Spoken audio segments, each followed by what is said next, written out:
டிவிக்கிலேருந்து திரும்பவும் இந்த எஸ்ஓபி வந்து ரத்து பண்ணுங்கள், எஸ்ஓபியெல்லாம் எங்களுக்கு ரொம்ப கஷ்டமாக இருக்குது ஃபாலோ பண்ண அப்படின்னு சொல்லிட்டு கோர்ட்டில் கேஸ் போட்டிருக்காங்களாங்க.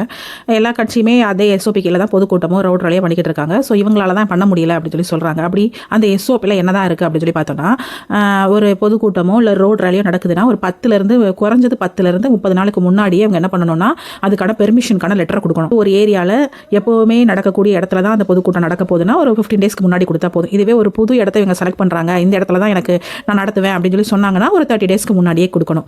அடுத்து ஒரு ஃபிக்ஸட் டெபாசிட் கொடுக்குறாங்க.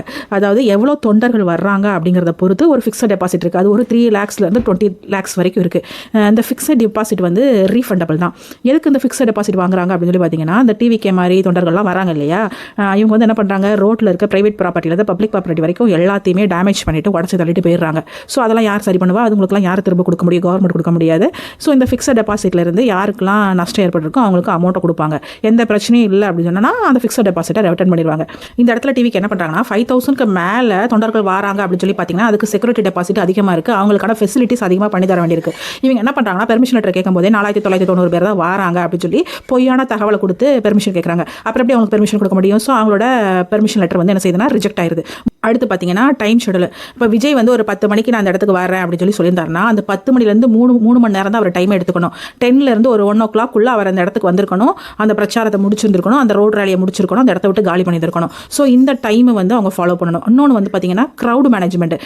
இப்போ வந்து 10 மணிக்கு விஜய் வராருன்னா அந்த தொண்டர்களோ கட்சிக்காரங்களோ அதுக்கு முன்னாடி ஒரு 2 hours முன்னாடி தான் அந்த இடத்துக்கு வரவே செய்யணும். கரூரில் என்ன பண்ணாங்கன்னா, அவர் 12 மணிக்கு வரேன்னு சொல்லியிருந்தாரு, இவங்க காலையில் 7 மணிலேருந்து அந்த இடத்துல கூடுனாங்க. கூட்டம் அப்படி நேரம் ஆக ஆக ரொம்ப அதிகமாக க்ரௌட் அங்கே ஆக போய் தான் அன்றைக்கி அந்த ஸ்டாம்பேடே நடந்துச்சு. இவர் 12 மணிக்கு வரேன்னு சொன்னவர் 7 மணிக்கு தான் வந்தார். ஸோ இந்த கூட்டம் ரொம்ப அதிகமாகி ஸ்டாம்பேட் ஆயிடுச்சு. ஸோ இந்த க்ரௌட் மேனேஜ்மெண்ட்டும் டைம் மேனேஜ்மெண்ட்டும் கரெக்டாக அந்த அளவில் தான் இருக்கணும் அப்படிங்கிறதுல ரொம்ப ஸ்ட்ரிக்டாக இருக்காங்க.